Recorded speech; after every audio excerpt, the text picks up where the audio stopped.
Welcome to the Operation Move podcast. My name is Zoe and I'm talking to Joe, and we're talking about strength training. Joe is the coach in Run Club, and we got a range of questions from Run Club members about strength training, but the big one is about motivation for strength training. A lot of people find it really easy to get out the door for the run, but not so easy to do strength training. And a lot of times strength training will morph into cardio with weights. So that is what we're talking about today, and I hope you get a lot out of it. Well, how's the new job going? It's awesome. I love it. I mean, it must be so much more exciting to go into work than to go and do hotel stuff. It's so crazy. It's so good. It's like I'm paid to chat about gear half the time. So and to try new things, like. Is it mostly sort of like locals that you're talking to, or is it like a bigger tourist? Oh, it's kind of half and half. Half and half. Yeah, because we get a lot of tourists too. We get a lot of people who are doing like the Aotearoa Trail, which is the one that goes the length of New Zealand, and we get like there's lots of athletes that come to Wanaka just to train, and they'll need stuff, and then they'll be asking questions about where they can do this or that, or so it's just lots of fun most of the time. Yeah, that's what it's been a very steep learning curve though, because it's like a ski shop as well. I've never skied. I've skied once or twice in my life, and it's a specialist climbing shop too, and I've got no idea. That's just what you've got to do in small towns, isn't it? Like, you can't just be like a specialist climbing or like a skiing shop. No, it's like all this different stuff. It's like, oh man, yeah, like that skiing thing, that would be like a really, like, I've never been skiing. I've sort of like been to when I lived in the States, there was snow when I was a kid, so we went like tobogganing or something, which is lots of fun. But no skill involved in tobogganing. It's like you hop in and you go down the hill. Like, it's not. Yeah. Not at all like that. So it's full on. Like, and it's not just normal skiing. They do like backcountry alpine skiing, and like it's like all this other stuff that I like. Oh my God, this is a whole new world. Like.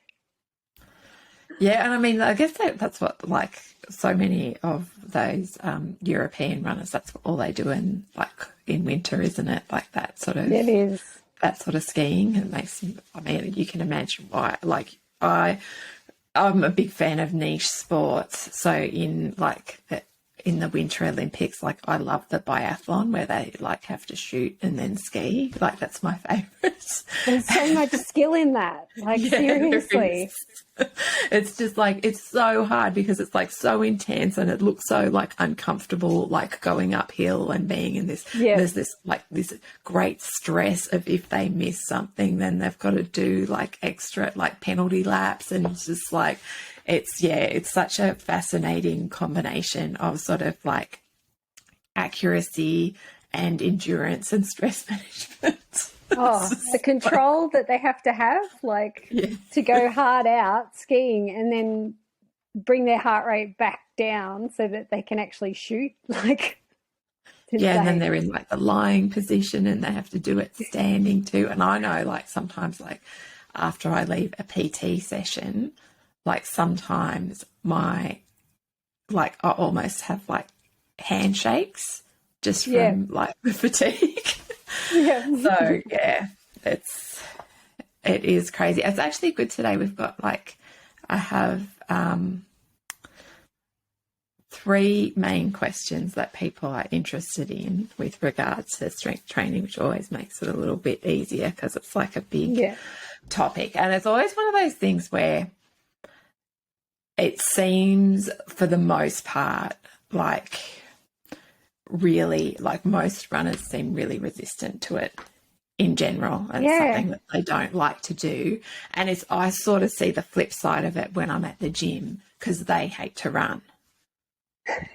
you know, so like I kind of like in both camps there. And like, I think like some of it is sort of like caught up in the, you know, like in the sort of it being an uncomfortable environment a lot of times for women. And also sort of like all of that sort of myth about like getting too bulky or, you know, whatever. But yeah, like even like I would probably even be like, my gym is a CrossFit gym, so it's like doesn't have any like machines in it. Like you've got your sort of like your rack and your barbells and your dumbbells and like a few, you know, like hamstring machines and like rowers and bikes and stuff like that. But I would be like feel pretty like if I was going into a gym and I wanted to learn how to use machines, I'd probably end up like booking PT to get somebody to show me because I'm like, I don't know. And when we were on holiday recently and there was a gym there and no one was in, it was actually quite fun because I had like a bunch of machines there and I could like try them out without like having anyone watching. But so, yeah, it is like an interesting thing. And I think probably too, I should probably just say, like, a lot of times people say to me, this is strength training, and I'm not necessarily saying that I'm wrong or they're wrong, but I think that everyone comes to it with a different lens. So when I say strength training, what I don't mean like boot camp or CrossFit or high intensity training or like Pilates. So even though all of those things can contribute to your strength, like if you don't go and do CrossFit, you will get stronger. I'm not saying that, but that's not like a lot of that is conditioning, or as I like to call it, cardio with weights. Which is often like a safe place, like a safe entry point for people who are comfortable with circuit style stuff to get their foot in the door. And so like I do think of it as a general positive, but for me, when I'm talking about strength training and specifically strength training that's going to benefit running, what I'm talking about is pure strength where you are doing a set of something and you're resting, you know, like 2 to 3 minutes in between sets. And usually it's somewhere in the vicinity of you doing anywhere from like 1 to 10 repetitions of something. Once you go over that, then I wouldn't necessarily consider it like contributing to strength. And I think it's sort of like useful to just like put that out there because like, and it is really informative, like seeing, see so many people and how they approach strength differently at the gym too. And you always have people who are like, oh, you know, like I'm bored in between these strength sets. So, you know, like I'm just going to do something else to keep moving, which, you know, it's fine. But it's also like, I always joke with them, then your set's not heavy enough. Exactly. You're bored, then like maybe you could go heavier on that thing that we're doing today. So when I talk about like going to the gym, because of and CrossFit gyms will vary greatly in programming. So the way ours is programmed is we'll usually have 1 to 2 pretty pure strength days at the gym. So yesterday I didn't go because I had PT, but they had like, I think it was something like 6 sets of 3 bench press or something, and you're resting. So that is like a strength day. Whereas then today didn't go because I was like, maybe I'll go for a run instead. It was like 3 to 5 rounds of like a run, some dumbbell thrusters and some skipping. And like, it's not like that. Those thrusters will contribute something small to strength, but that's mostly a cardio workout. It's just harder than running because you're changing movements and stuff like that. So like, but different CrossFit gyms would do that differently. So some might be a lot more like conditioning all the time. Some might be more strength-based. So, you can't kind of necessarily look at something and go, CrossFit, that's, this or this. It's really dependent on the gym that you go to. So for me, I would consider those strength days as strength days. And then what I do at home is usually strength-based as well. And we'll sort of focus on, it just depends what I'm working on. Sometimes I might be I'll focus on the squat, or I'll do more just single leg stuff that's specific to running, or, whatever else. But yeah, I just think it's useful to put it out there that, because it's a bit like how people from the strength space view all cardio as the same. People from the running space can view all strength stuff as the same, where, there's a huge difference between sort of powerlifting style to, to Olympic weightlifting to, functional strength, there's a huge difference. There's so many different realms in there. Yeah. So for you, did you always have a strength program, or is that something that's sort of come in over time? So with my first running coach, I actually asked him for a strength program to go with my running, which he was a little bit uncomfortable with, to be honest, because he was like, I'm a running coach. So I sought out a strength and conditioning coach who wrote a program for me, which I would do at home. So it was a little bit of both. Yeah. There would be strength work, and then there would be conditioning and plyometric work and things like that, and a little bit of agility. Then when we moved, I kind of played around a few times with going to circuits and stuff, but I don't actually enjoy those. I don't know why. I just don't. And then when I changed coaches, my current running coach does just a set strength program for all his athletes, and they get the same program, which was good for a while, but I got bored with it. It was always the same movements, and there was no real push in that. Yeah. I just didn't feel challenged, I guess. So I've within the last month, I've found another strength and conditioning coach. So he's written me a strength program, which I do once a week, but then I have a session with him once a week as well, and it's more conditioning work. Yeah. Yeah, it's a lot easier. The conditioning work that I would do with my PT, there's significantly more effort involved than if I attempted to do that on my own. It's somebody's watching you, they're counting the reps, you're I've got to keep moving. If I was at home, I'm one round is enough, surely. So yeah, there are definitely things that work better at the gym. It was one of those things when I started, zero strength at all. And then I kind of knew that it was something that I needed to do, but I struggled to do on my own. And I was I just got to outsource this. And that's when I started going to the CrossFit gym, because I was just I'll just show up, they'll tell me what to do. And when you're new to it, literally anything is going to improve. It doesn't matter what the programming is, you're just going to get better. So I sort of started off with that, and sort of slowly over time, particularly with having long stretches of rehab, have sort of started to be able to do more stuff on my own. But it is sort of useful for me to have both, because I'll be at the gym and I'll be yep, cool, this is a time where I can really push myself, because I've got spotters, I don't have to worry about the bar crushing me, people are correcting my form. And then the stuff that I do at home is often really good for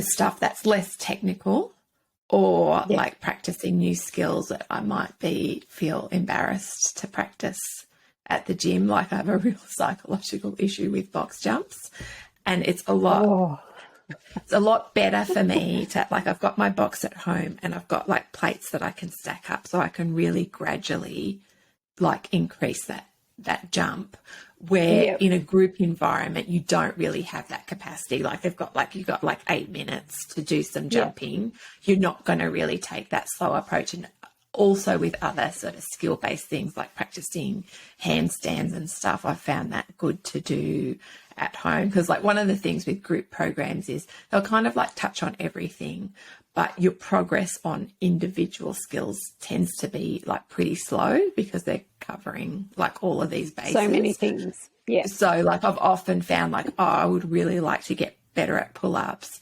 If I just do that like almost every second day at home, then that's going to improve a lot quicker than relying on a group program where we might do that, you know, like once a week. And it's not necessarily going to be sort of like a progression type of thing. So that's sort of like where I've been with it. But I guess the main sort of community question, which comes up a lot, which is not surprising, is what, like Tanya's got, what motivates you to do it when running seems like it fills your cup so much more. And it was really interesting because I saw that thing this morning and then I went for a run and I was listening to a completely unrelated podcast. It was, I was listening to How I Built This, and there was, every now and then they have like not a full episode, it's just sort of like a mini episode, and they were talking to someone who had been in the Israeli Air Force, and he was developing better technology for predicting weather. So oftentimes I would get inspiration from extremely unlikely places. But he was talking and he was saying that you have to focus on, you have to fall in love with the problem, not the solution. And I was like, that's like a really good analogy for this issue of sort of like running or strength, of things you enjoy, the things that you don't enjoy. It's easy, like once you fall in love with something like running, to feel like it covers, because you love it so much, it covers like all of these bases, and you don't, like, you can get everything you need from this one place. But it depends what problem you're solving. Like if the problem you're solving is just like, I need something for like my mental health, and you know, like I've never experienced any sort of like injuries or anything like that, then maybe like strength training isn't something that you need to worry about. I mean, I have my personal opinion, particularly as like women get older, that it's beneficial. But if that is your only identified problem, you're going to struggle to implement something that solves a problem that you don't perceive that you have. Whereas if the problem you're solving is like performance or injury, then running's not necessarily going to solve that problem. And so I guess like with, and I think it's easy too to forget like how hard it was to motivate yourself to run in the beginning. Like, my God, the amount of like bargaining I used to do with myself, like in the car outside of the gym when I was about to use the treadmill, because like initially I couldn't run outside all of the time, and I'd be like, I don't want to go, but we're already here, you know, like if I go now then I don't have to go for then I get to have tomorrow off. You know, like, oh, that's going to suck. I just like start and just do it, and just like getting out of the car. And I think that once you're sort of like more established and it's been a few years and you're just like, oh, just like go out the door and this feels pretty nice and it feels pretty easy. And you forget the absolute mental and physical slog that running was in the beginning. And I think like for me, like part of it, with the thing about strength training is I don't like there's that thing of I don't think about whether I'm motivated to run or not. So like, and now I'm getting like the stuff where I'm going to the gym, I never think about that. I never like wake up and go, oh, do I feel like going today? So I think that some of that sort of stuff with strength training has to be initially environmental and like knowing yourself enough. Like for me going, yeah, like when I first started, I'm not doing this at home. Like it's just not happening. I need help. And then over time, like sort of like I will often sort of like change what my focus is with the strength stuff to keep me like quite motivated. So, you know, like I've just sort of started, I was like, oh, I might just do and like focus on the Olympic lifts for a while, and I will just do that program and just sort of like work my way through that. And I think that over time you develop just like, I probably feel in some ways even more excited about hitting sort of like new PBs with strength-based stuff than I do with running, because I probably had to work for it a little bit harder. And particularly now, like you have that initial period where like everything's a PB, but now like, and you can also sort of reframe it. Like we were at that PT and we were doing split jerks, which is definitely not a strong suit of mine, because in my heart of hearts, I really want to push press it. Like I don't want to drop under that bar. And so we did that, and I got up to, we sort of went from sets of 5 to sets of 3 to sets of 1, and I got up to 36 kilos. And like Matt said to me, he's like, how do you feel about that? And I was like, actually, I feel great about that, because that was 36 kilos, but I was like catching the bar, not like push pressing it. So that's like a big achievement. I'd much rather like focus on that, like getting that technique sort of dialed in and stuff like that. So I think that helps with the motivation stuff, but it's also I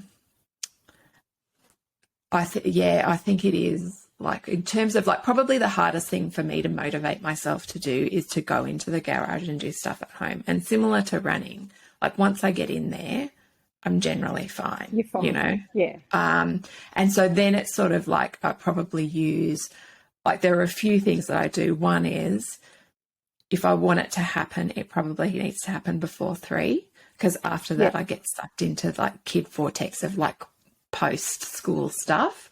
And it also is just sort of towards the end of the day and I'm lower energy and it's just like not as good.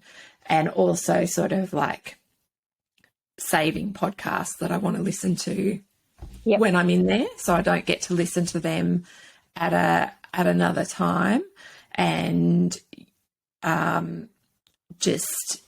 so those sorts of like things, like those sorts of habit bundling things. So I think you kind of have to go back to basics with, like, it wasn't always easy to go out for a run, and I suppose my other thing with that too would be, if you don't know what the benefit is, then you're going to struggle to get there. And with running, you kind of get that immediate benefit. It's like, I feel good, I'm outside. Yeah.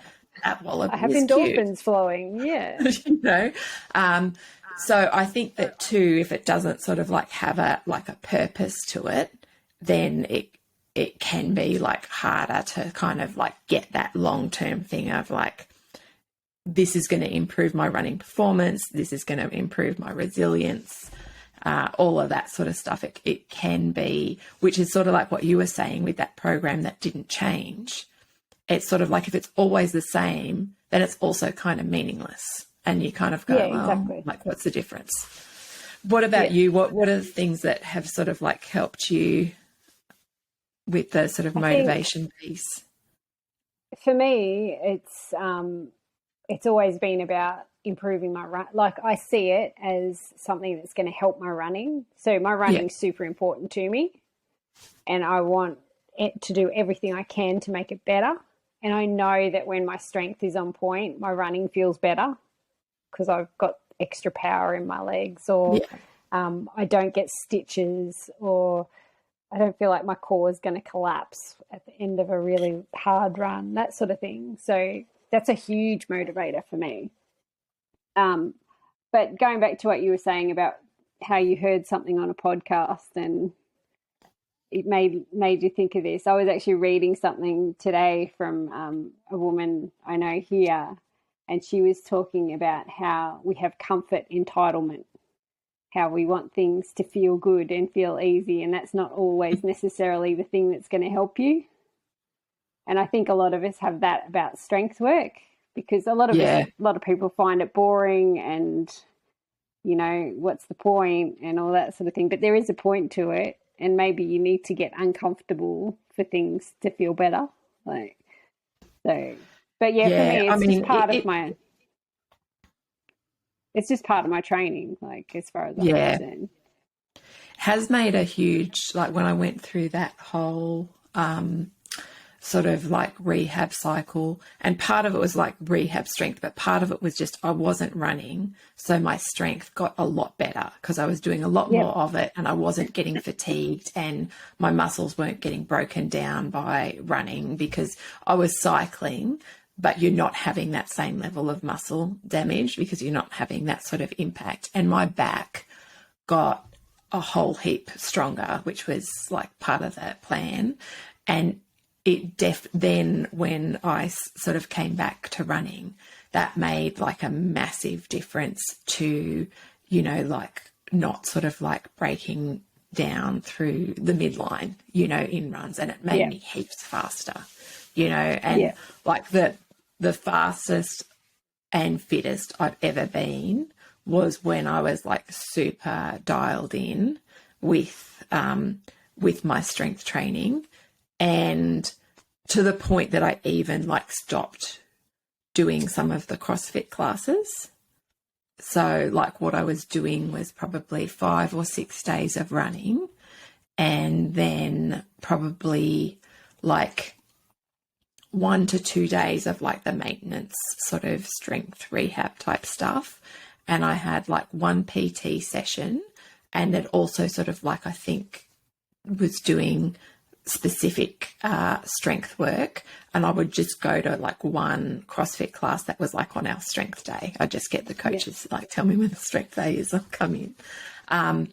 And so, you know, like I'm aware when I'm going to like CrossFit and doing the conditioning that there's an element of that that's probably is actually taking away from my running. And at some points in the year, that's worthwhile when I'm like, this is just about being social and I'm not really training for anything. So that, you know, like this is fine. But I'm aware that if I wanted to sort of like like I was looking at, I was supposed to be at the Pan Pac Masters over the last week and I wasn't, and I was just sort of like looking at some of the like the results that had come in. I was like, I just wanted to see like where I would need to be sort of competitive.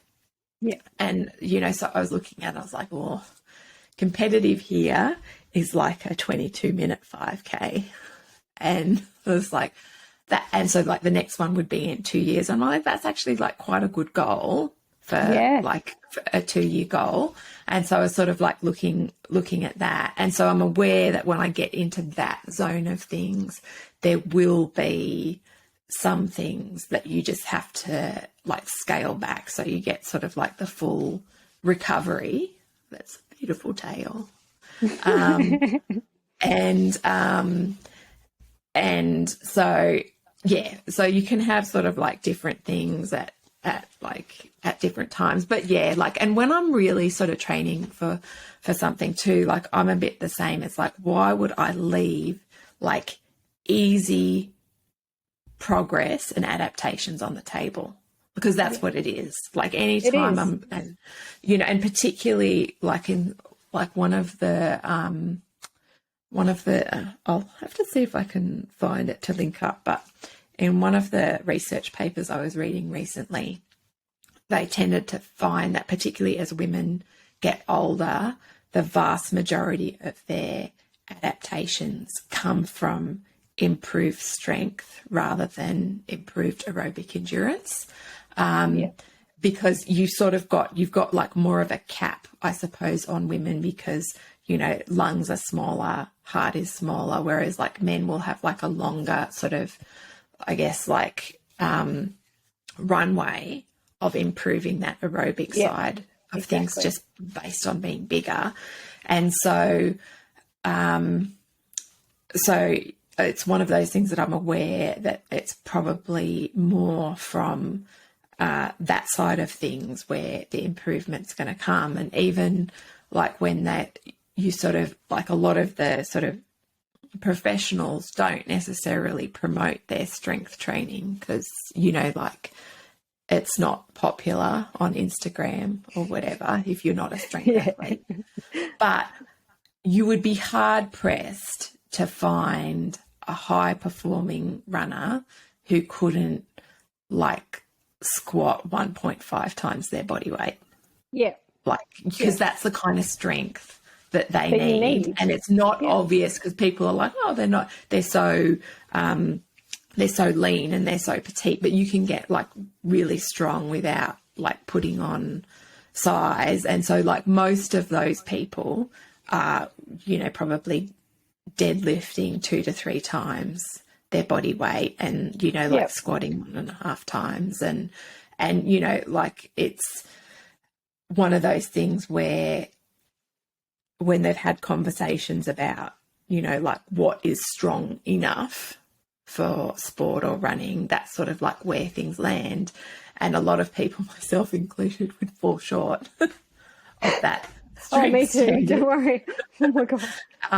But it's also like, it's good to keep in mind too, like it's so variable, like for, like both in running and in strength. So like there was this survey that I saw, where like for women who'd been like training for a fair amount of time, like over a couple of years, like the average sort of like 1 rep squat could be like anywhere in between sort of like 30 kilos to 150. And there's just like this huge range of how like an individual adapts.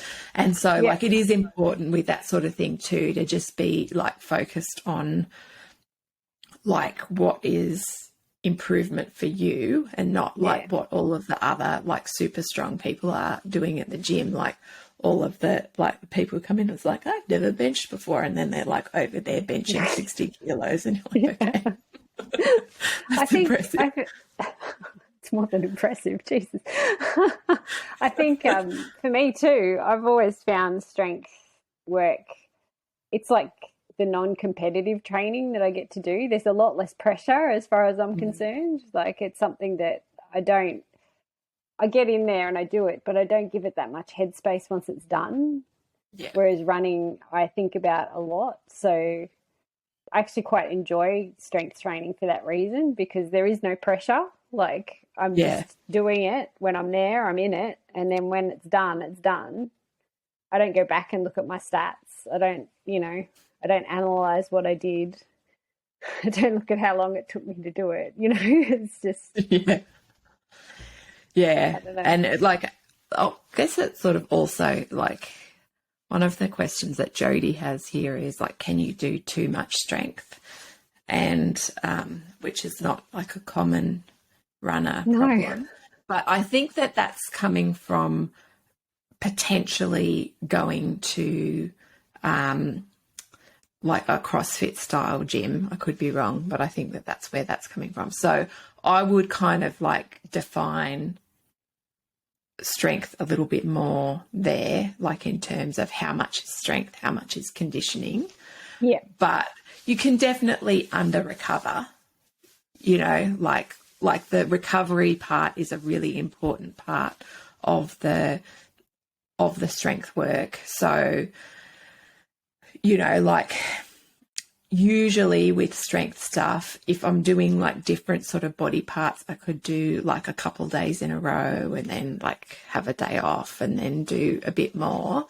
but I would try generally not to have sort of like leg days like too close to each other for that reason, to sort of like have that sort of recovery, because you're not like getting stronger in the session, you're getting stronger while you're recovering from the session. And so like people can be really successful. There's like a high level of individual variability there. So, you know, like people could do like 6 days and be totally fine, or people could do 2 to 3 days and be totally fine. But what you'll tend to find with people who are doing 6 days, they're probably only doing like 2 movements on that day. They're doing isolation. Yeah. So like maybe they'll do like 2 sort of sets of things, and then like some sort of accessory type stuff, but they're not doing like full body every day. So if you're doing full body sessions, then I would say, you know, you're probably better off being like more like 2 to 3 times a week. But if you're kind of going like, oh, like today I've got, you know, sort of like got squats and, you know, and maybe some hip thrusts and maybe some push press, and then like tomorrow I've got some deadlifts and, you know, like whatever else.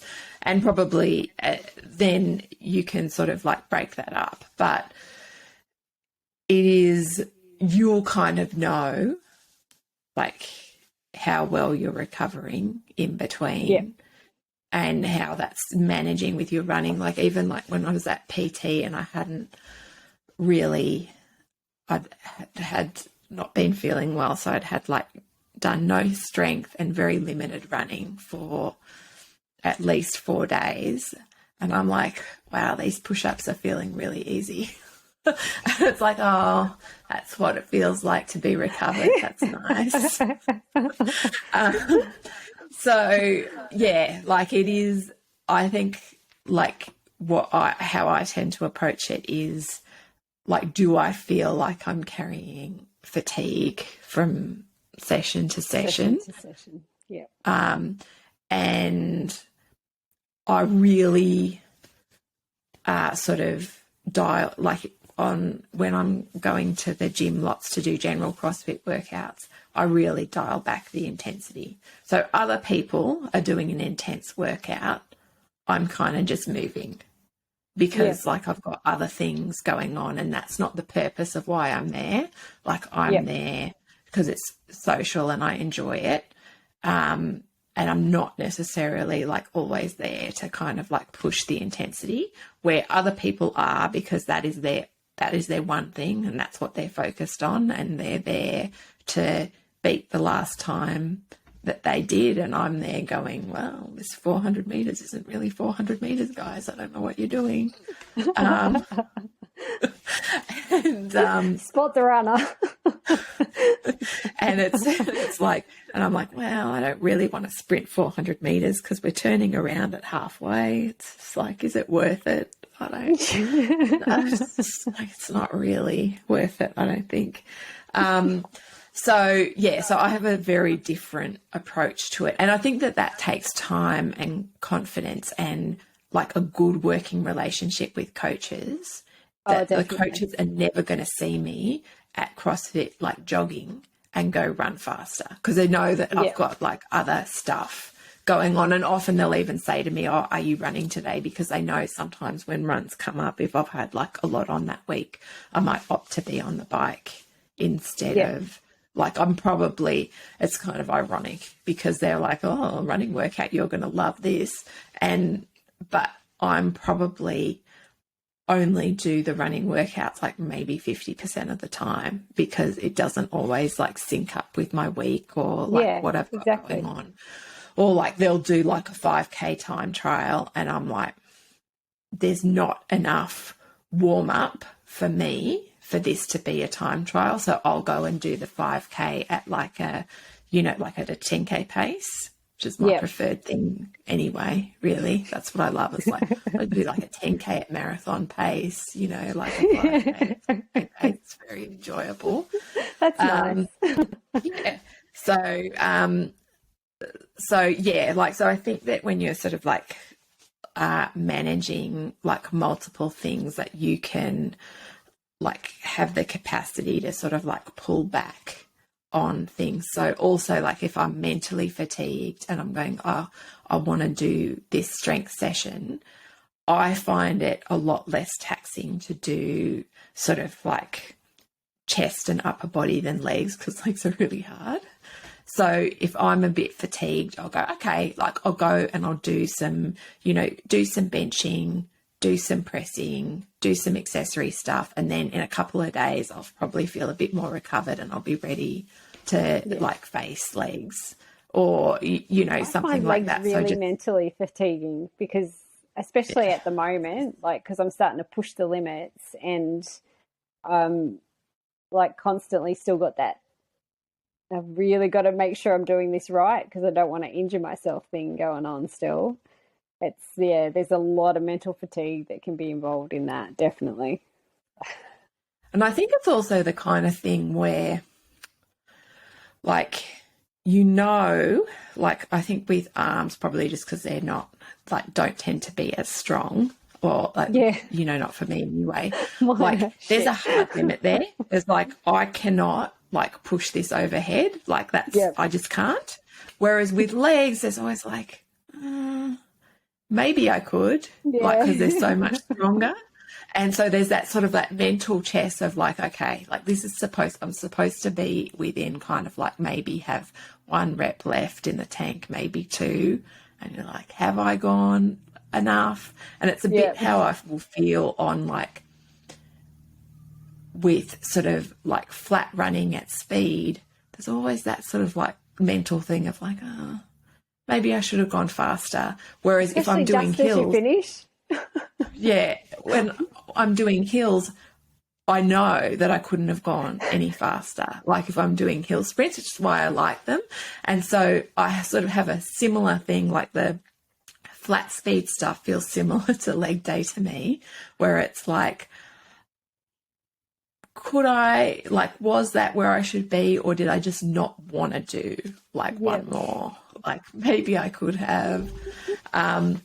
So yeah, like it can be. And I think too with that, like I've found it useful to sort of like find my like sweet spot with it a bit, especially as like the idea is to get stronger. So that, and given that I'm not competing in a strength sport, I don't have to worry too much about if I'm doing 3 reps or 5 reps or 8 reps. Like I can pick a scheme that works for me. And I was doing a program for a bit where it was 10 reps and I was like, I can't do this. Like this is just mentally too hard. Whereas like mentally, I find it so much easier to be in more that sort of like to go a lot heavier, but be in 3 to 5. And part of that too is I think just being like a little bit hypermobile when I do like lots of reps, like the fatigue associated with stabilizing through that whole period of time is quite challenging. And it's not without its benefits, which is why it's good to have a group program where you rock up and they're like, today we're doing 25 thrusters in a row and you just got to deal with it.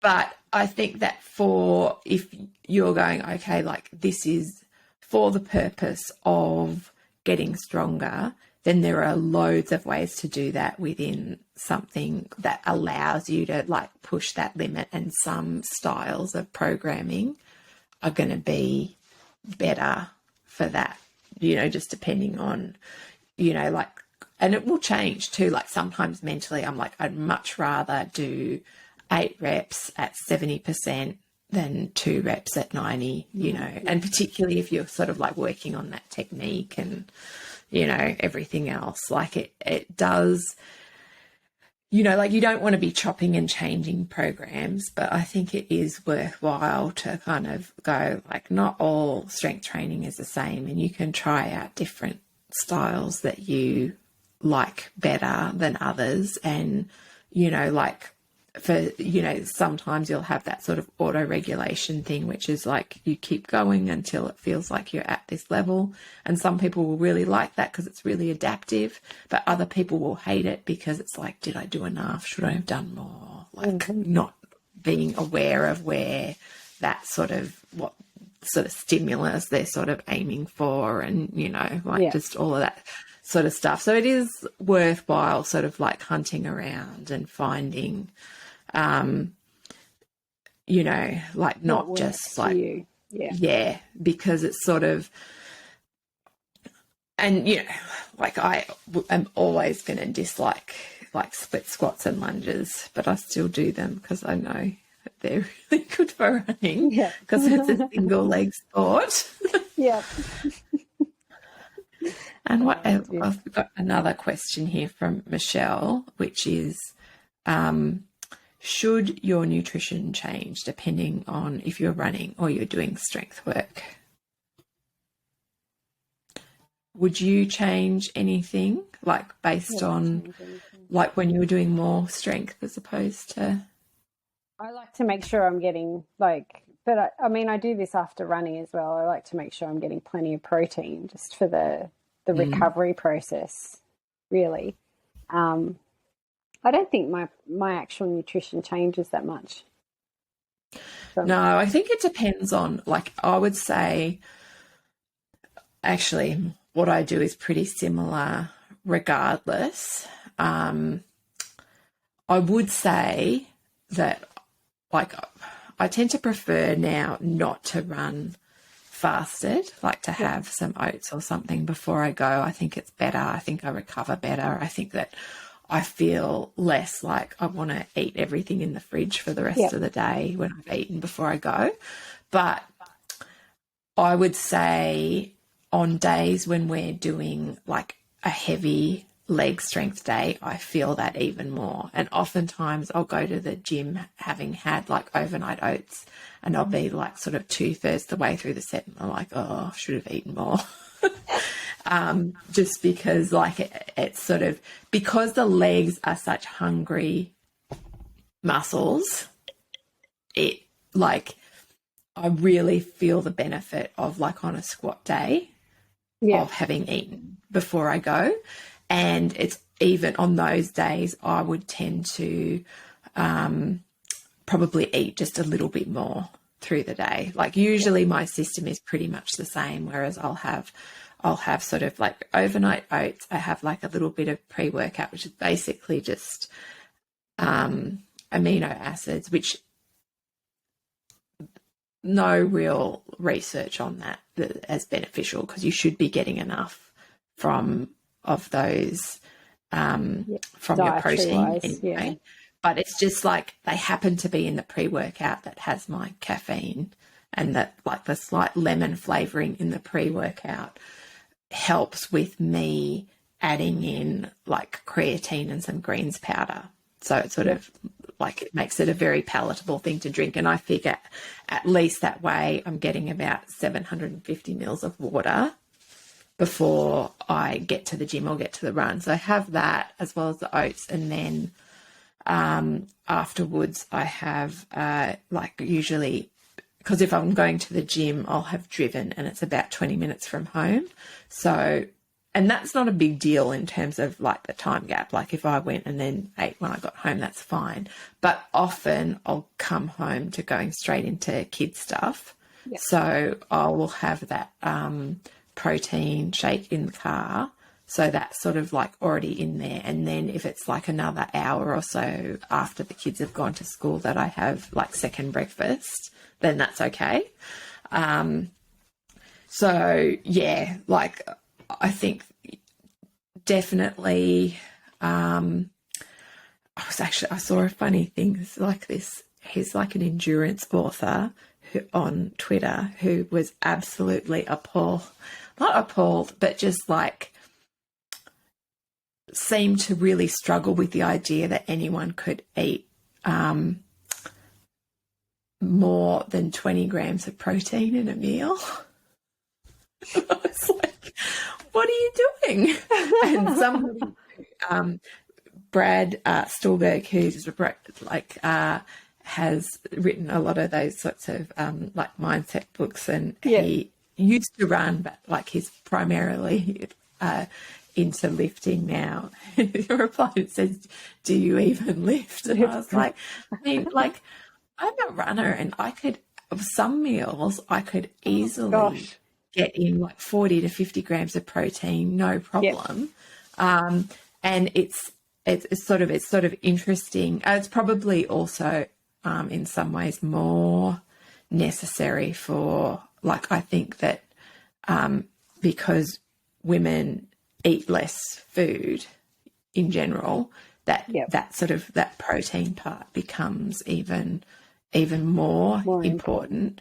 But it is one of those things where, like, you will see a lot of runners or endurance types really like favor the carbs, but I've like played around with being like low carb, high fat, you know, sort of like high carb. And then what I've always come back to is what works well for me as somebody who does running and strength work is like that real sort of like moderate balance is what works really well for me and helps me to feel like I've got enough fat in there to make my, like, the food yummy to eat and for all of the hormonal stuff with, but also, and, you know, like enough carbs in there to, you know, for all of the recovery. But I would generally tend to be on the sort of 130 to 150 grams of protein for the most part. And does take a little bit of planning as a vegetarian, but not heaps. Like, I wouldn't, and not heaps of supplementation either. Like, I would have that one protein shake in the morning, like after the gym, and everything else just comes from whole food, like, you know, sort of like plenty of yogurt and tofu and all of that sort of, and, you know, beans and, you know, all of that sort of stuff. So I think it's really easy for people to underestimate how much they need to eat when they're lifting. They're like, oh, well, like, I'm running so much less, so therefore I should cut my calories. But it's probably not really impacting your expenditure. Like, you become so efficient at running, it really doesn't, like, if I put in like what I was running, and, you know, Garmin knows like my weight and what my heart rate is and all that sort of stuff for an hour, it would probably say that I burned like 600 calories. And the Stronger by Science guys did this expenditure calculator based on some actual sort of like science related to how the accommodation effect, like, based on how much you exercise, it reduces how much you actually burn. And out of interest, because I know that's the figure that Garmin gives me, which I've always thought was absolute bullshit. It's like, there's no way I'm burning that much energy, because I feel very happy and relaxed the whole time, and I don't feel that hungry afterwards. So there's not a world where I think I'm burning 600 calories in the morning doing that. And so the figure it spat out was like 300. Which feels like a lot more reasonable. And so you're probably not using as much energy as you think for the running, and you probably need more than you think for the strength training, because, like, people are like, well, you know, you're so used to kind of associating like energy with like how much, like, I see people do this a lot, like equate like how much they get up a sweat to like how effective the workout was. And it doesn't work that way with strength training. So for the most part, when I've had like periods of not running, my energy expenditure stays pretty much the same. I probably eat more because I'm less happy not running. It's like, oh, but yeah, so I wouldn't necessarily sort of worry about that. And generally speaking, like they used to have a thing of like, oh, you've got to eat within this sort of half an hour window, like after training, which is not necessarily true, like as long as you're getting those regular meals throughout the day. But I have found the more I stack that food in the morning of like a big session, the less fatigued and less sort of like hangry I feel through the rest of the day. So on a big morning, I would definitely have 2 breakfasts, and it would definitely be like, I'd definitely find some benefit into sort of like some fast carbs sort of like afterwards. So, you know, that would be the time when I would have a, you know, like a bagel or, you know, something like that, as opposed to, you know, like beforehand, like having oats is good because it's kind of like a slower release. But afterwards, something like fast could be quite good. And then you'll get like the benefit of like, now I'm recovering better, and, you know, like I feel better the next day, and, you know, like just all of that sort of stuff. It does make a difference to just, I guess, too, to how enthused you are in general. Like if it's just the fatigue is beating you into the ground, like you're not going to be overly excited about going there. And I guess that also sort of like feeds into the motivation thing too, is like, I also just think is that sometimes people haven't found the right environment. Like I've certainly been to gyms that were not like overly welcoming. Yeah. And if you have that going on, then it can be pretty hard to get into the swing of things. And when I'm at home too, I tend to have like a little bit of a routine that as part of my warm up, I'll do like a 15-minute sort of mobility thing. And so then in my mind, it's like, oh, don't worry about the squats. That's future Zoe's probably just doing mobility right now. And then once you do the mobility, you're like, oh, okay, like what's next? Something else. Exactly. I find the same thing. It's like a mind switch. It's the same when I do my running too. Once I do my warm up, my body just knows, okay, we're going for a run now. And my warm up for the gym is different. And I do like settle in and just do that. And then it's like, okay, so now we're doing this. That's all good. Yeah. Just sort of like having those. I'm the same with like when I've done running workouts, is it helps manage that sort of like pre-workout anxiety, because it's just like, oh, we're just like warming up. And it just, when you do something like that, that's sort of, you know, like repetitive enough, then it does have that kind of, that quality of just easing you in, and it just sort of puts you a bit on autopilot, I guess, with it, a bit like sort of like leaving out your clothes or anything else that you you might be doing. But yeah, I guess it is just one of those things that's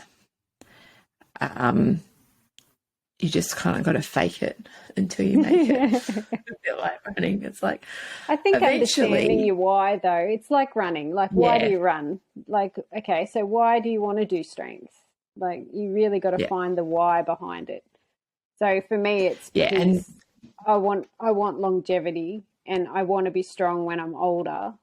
And I know that this is going to help. It's going to help with my bone density, you know, it's going to help with my cognitive abilities. It's going to help with so many things. Why wouldn't I do it?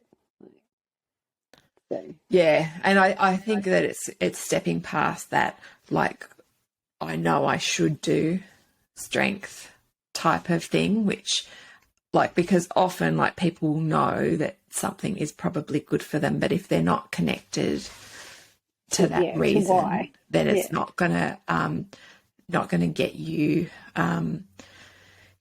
very far. And it was like the same when I was quitting smoking. You know, like I obviously knew, not being an idiot for a long time, that it was not a healthy thing. and that it was something that I should give up. But you still have to go through that sort of like that process enough times until it goes beyond being I should do this to like I'm so sick of this and I want to like I just like connected much more with wanting to be a non-smoker than going, oh, this is something that like, and, you know, just you do have to, I think that I couldn't have gotten there with about God knows how many different relapses. Yeah. You know, where you just like try, fail, try again, fail. And eventually you get so sick of starting at the beginning again with quitting. Oh. So I was an alcoholic. So yeah, that's totally what it is. It's you've got to go back to the beginning again and hate where you're at basically and go, now I have to start all over again. Like, yeah. You just got to keep and it's going just there. that, and it's, you know, and it's just that sort of where it finally sinks in where you're like, I'm always going to have to get to this point where I'm at the beginning and push through because I'm always going to get to this sticking point, you know, like with smoking and be like, oh, well, I've quit before, I can quit again, you know, like I'll let myself off the hook this time or whatever it is. But at one point, if ultimately your goal is to quit, you're going to have to push through that sticking point and get beyond it. And you're always going to have to sort of like tolerate that like intense discomfort of that moment and push forward. And I think that like oftentimes you'll get that with other things as well, like with whether it's with running or with strength training, but you'll get to that moment. It's like, this hobby is stupid. I don't know why I'm doing this. You know, like, and, you know, there'll definitely be times when I'm at the gym when it's doing something that I don't particularly like doing, and I'll be like, I am choosing to do this. Like, this was a choice. Like, I pay these people for this. But I think it's also one of those things where I sort of developed over time a knowledge that the things that I just think that I don't like, that I'm randomly resistant to, are actually things that are weaknesses that I need to work on. Absolutely. So I know the reason why I dislike thrusters and wall balls is because there's a thoracic strength there that needs more. There's like a core stability thing.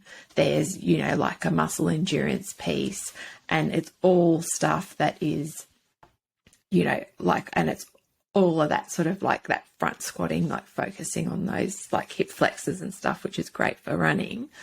So now when I do have like a resistance to like a particular movement or something like that, I kind of can go into it going, but I hate this because it's something that I actually need to work on. Like the things that I really like doing are probably not like they're comfortable, the weak points that I should be focusing on. Like, you know, like I could quite happily go in and, you know, like do deadlifts all the time because I'm very comfortable with it. I'm pretty, like, compared to like my other strength things, I'm pretty strong in the deadlift position. So, you know, like it's just probably much more likely like the grip will break down before the legs do, you know, and then you do other things and you're like, I feel uncoordinated and this is really hard. And, you know, like I can't breathe. That's me with overhead. Position. Anything that's overhead or arms, it's like I've avoided for so long because I hate it because I'm so bad at it and it's really, really hard. And I think that you do need to connect it to like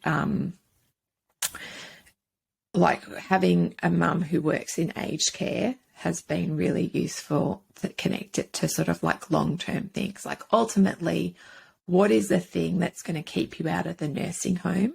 is the ability to get up off a toilet and the ability to reach something on a shelf. Like those are kind of like the two things that you really like ultimately you need to be focused on. So, you know, like the overhead mobility and the squatting is actually really important. And so, you know, and I can kind of see now that, you know, like my parents and their friends are getting older, the kind of pain points that they're running into, you know, like with like either hip pain or sort of like struggling to like go up like a lot of stairs or, you know, like all of that sort of stuff. And you can just see how much easier it is to work on that stuff now than it is like at their age. You know, like, point. I mean, at my mum's age, it's just like, we just need to, like, she can't have a hip replacement because the outcomes at her age are really, really poor. So it's just, and she's in pretty good shape, but it's just like she's recently had what they think is just like some sciatica nerve stuff. And she's sort of like going and getting treatment and then giving her exercises to do. And I just said to her, you need to just like keep moving, you know, like, okay, like maybe like walking, if walking aggravates it, like you need to go to the pool. And she's like, I don't like to swim. And I'm like, I don't like it either. It's stupid, you know, but you need to find a way to keep moving. In a way that is not going to aggravate it. And she did agree. She quite likes it when I get bossy, so that's okay. But, you know, like it's just sort of like find a way to keep the movement happening that doesn't aggravate it while you're sort of like doing your rehab work and doing your treatment, and then you can get back to the things that you really enjoy doing. Yeah. But for now, it's just, you know, like particularly when you go into, it's so easy as people get older to be like, oh, well, I just won't do that anymore. But I know with my mum, like how much she enjoys walking, like that's not like a thing. Her two main things are walking and gardening. And so like keeping everything moving is so important for her quality of life.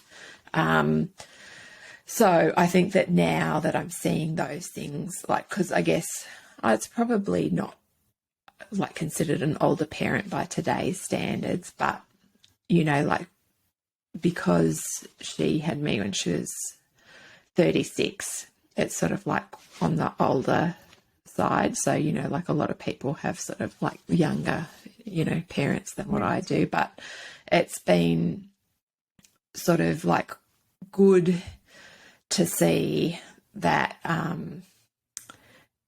that there is like this really strong flow-on effect on what you do now, because that's always been one of her regrets. She's like, oh, I just wish I got into sort of some of the strength training stuff earlier, but it just like the knowledge about it, particularly for women, was just like not around.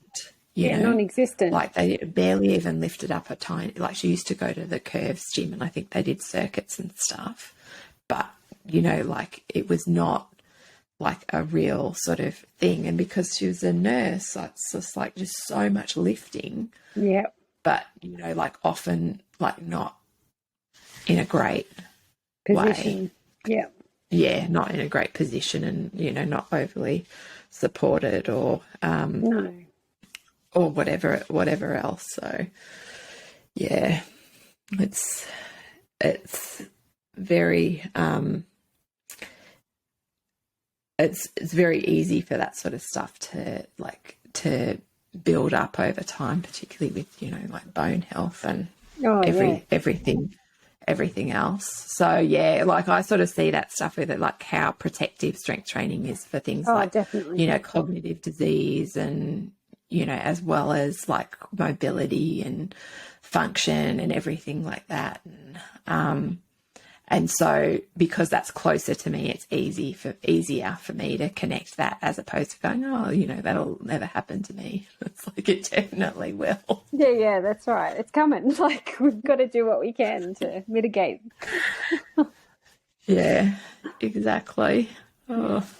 But yeah, I definitely think people need to find their why. Like, why do you want to do strength? It's like how you sort of say, you don't have to run, you just have to move. Like, Yeah, so you don't have to do like Olympic weightlifting, but you do need to do some no, strength of some description. Like, you just need to find what works for you.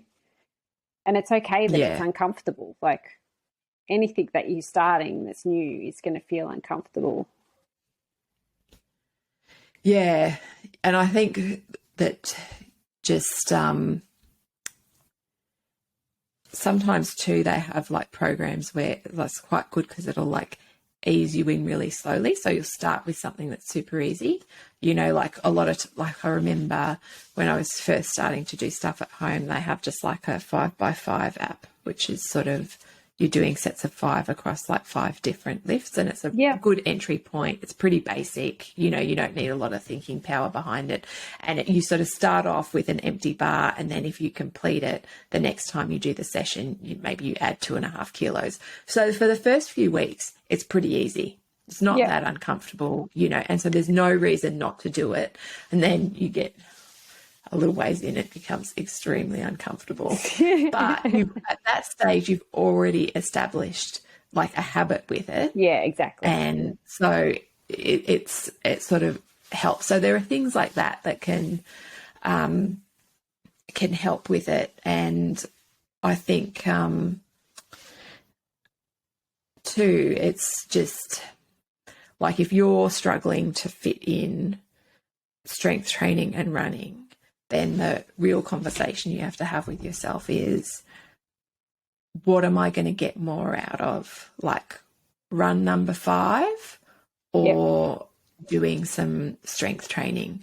And maybe that is like, well, like maybe that looks like I'm going to go and jog 10 minutes as part of my warm up. So like I have my happy feelings, and then, then go and do whatever else it is that I'm going to do. But I think that a lot of times too, like once you get over the hump with strength training, I think that it does like give you a lot of, like gives me a lot of confidence in other aspects of my life. When like I go to the gym and I do something that I'm happy with, like it doesn't necessarily have to be strong for other people. It just has to be strong for me. So I might do something that I'm really happy with, whether it be, deadlift, squat, whatever it is. And it could be as simple as like one of the coaches walking past and saying, oh, gee, that's like the best that I've seen your squat look. Or, so it's not necessarily numbers based. Yep. Then I will have like a certain level of feeling like accomplished or competent or confident in other areas that is different to like running helps in similar ways. But I think that there's just that something extra about being able to handle a heavy weight that helps you handle other heavy weights. I think so. Yeah, yeah. I definitely agree with that. It's funny how that works, but yeah, it's a confidence builder for sure. Yeah, I love it. I seriously do. It's worthwhile. Like I think too. One of the things that helped me when the kids were younger, like now I can go to the gym and it's fine, but I think it is worthwhile like investing, like if you do have things that make it harder for you to leave the house, because like admittedly going for a run can just be 30 minutes or 20 minutes and you're back, and that's sort of easy to manage. If you're going, I get how if you're going to the gym, you got to like drive to the gym, maybe that's a little bit ways away, then you feel like you got to be at the gym for a reasonable amount of time, otherwise it's a waste of time to spend the petrol and then you're driving back. It can feel like a big commitment. And one of the early things that I did was like buy like a really basic, it wasn't an Olympic barbell, it was just like a standard barbell that I think I got off like Catch for, like $50 or something, and some, like cheap plates. And it was really good for, because like in the beginning, you don't need loads of weights, and you certainly don't need like an Olympic barbell that spins. It's like, don't worry, my wrists are not under any threat with me lifting this 10 kilos. We're all good. And just having that there, I do think with strength training, like working out like what the barriers are to it, and then sort of structuring things. Like even with me having this stuff in the garage, that is a physical barrier. It's like I've got to like go out there. You've got to leave into the house garage to as go. opposed to it being in the house. And so kind of like working out like, okay, that barrier is a lot less when the kids aren't at home. Yeah. Because then I feel like I need to be kind of like helping them with like it's exam week at the moment, present, you know, or like dinner or whatever. And also, particularly this time of year, even though it cools down at night, the garage doesn't really cool down that much. So, you know, like it's going to be less of a sweat box if I go in earlier in the day. And I probably get more out of it because I'm not like continually being asked to make spicy noodles or, you know, like whatever it is. So I think that sort of like taking out some of those barriers wherever they might be, even if like initially it's too much to go into your separate space, and that means like you like leaving a kettlebell in the lounge room or whatever, totally. You know, whatever it is, you know, because you don't need much. And that's what I had to do with a lot of the rehab that was taking forever. And there's like a step in the sunroom that I could use for calf raises. So I would just leave, like I just had like a dumbbell and a kettlebell in the house. Absolutely. And even just like not having that step of having to go out into the garage and get the dumbbell or the kettlebell and come back into the house was enough. And it was always staring at me going, you probably do want to do calf raises.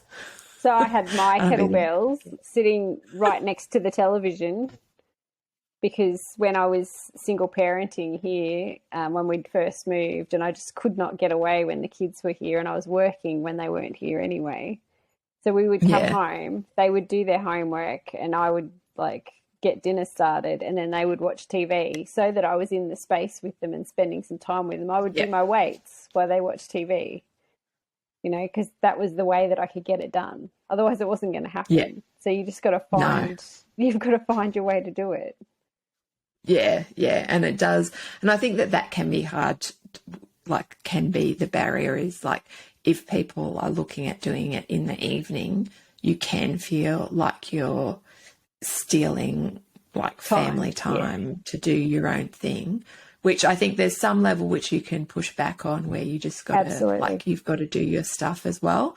But I think that there's other levels where, like, I will often, like, their interests can be varying, but I will often, like, get the kids to come in the garage with me. Yep. You know, like, Arlo quite likes walking on the treadmill while I'm doing stuff, or, you know, like, playing around with, like, some of the equipment. Yep. And I think also sort of like the things that I'm then looking at with that is like, once I'm planning to sort of add in some more glass doors into the garage and probably, you know, like maybe get some air conditioning in there. And then that is also going to like extend it as more of a family space, so I can be in there and they'll be more likely to come into there. So yeah, like I think that you can definitely take a real hard look at what your like environmental blockers are to that, because often they're like just really, really simple things. Like for ages, I had like my yoga mat on the floor, which admittedly slightly irritated the rest of the family, but my likelihood of doing stuff on that mat was like 100% more. It's been rolled up now, and I can't remember the last time I did anything on it. And it's in your mind, you're like, oh, this shouldn't be a big deal, but it is a big deal. So just like accept the fact that it's a big deal to have those tiny little sort of friction points, and just like getting rid of some of those friction points can really like make a big difference. And oftentimes I think too with it, it's just like kind of like focusing on, like, even I think too, like if you're trying to get motivated to do strength training, even like going into your Instagram feed and picking like a few super cool, strong people to follow, and then you'll see them and you'll be like, wow, that's amazing, because you probably follow, like, people probably follow so many like running accounts and, you know, other things, and just, you know, like dipping your toe into a slightly different area can, because you'll get some good ideas. Like I often get some like good ideas from that sort of stuff, where there'll be, you know, like doing maybe different things that I hadn't thought of to do, because you can get into like a bit of a rut with stuff. And I'm like, oh yeah, that's like quite good. Occasionally I've made the mistake of sharing something and then it magically shows up at PT next week. I'm like, that was a mistake. That wasn't what I was saying. Look at this madness that Peter Bowler's doing, and then all of a sudden I am doing said madness on Monday. It's like, that's be what careful happens. what you wish for. Yeah, exactly. Anyway, we better wrap up. What are you getting tested today? Thyroid level.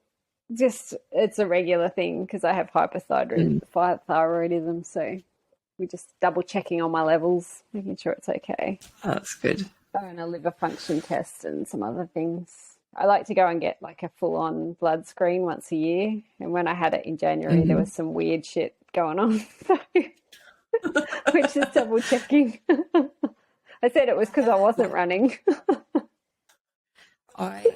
Ages ago, like when I had to get all of the uni blood work done, the doctor was like, when was the last time you had blood tests? And I'm like, well, my youngest is 11, so 11 years ago. And he's like, oh my God. He's like, let's just do everything. And I'm like, okay, cool. Just like, so tested everything. Everything was good, thankfully, apart from iron, which is not overly surprising. So, but I haven't been like consistent enough with my supplements to get like retested. So I'm like, I got to start taking the supplements for 3 months and then get retested. And then I guess we'll decide if I need like an infusion or, you know, something like that. But I've still got to commit to the 3 months of supplements, because he's like, with your iron levels like that, like there's no point in even running anywhere. It's like, what's, you know, imagine how good you could feel if you got your iron levels up. Yeah. And I'm like, you don't understand. Like for me, like I said, I'm aware that you look at this and this looks really low, but this is actually a vast improvement from what my iron levels were when I was pregnant. That is it for us today. Thank you for listening to the podcast. The episode notes will have a whole bunch of stuff that we've talked about today, as well as links to Joe's social media and links for like how you can join if you'd like to join Run Club to check it out. As always, there's a 2-week free trial for that, so you can just come and see if it's something that you're going to find helpful. And it's also something, I know that sometimes this isn't what that people do with their subscriptions, but it is something that when you create an account on the website, you completely control your membership. So if you do decide to cancel at any time, that's within your control. You don't have to email anyone to cancel it for you. You can just, anytime you want to cancel, you just cancel. And I have it that way on purpose, so that bit like we were talking today, just like lowers the barriers to giving it a go. If you have any questions or would like to suggest anything for future podcasts, you can just send me an email. All of those details are linked up, and I will chat to you next time.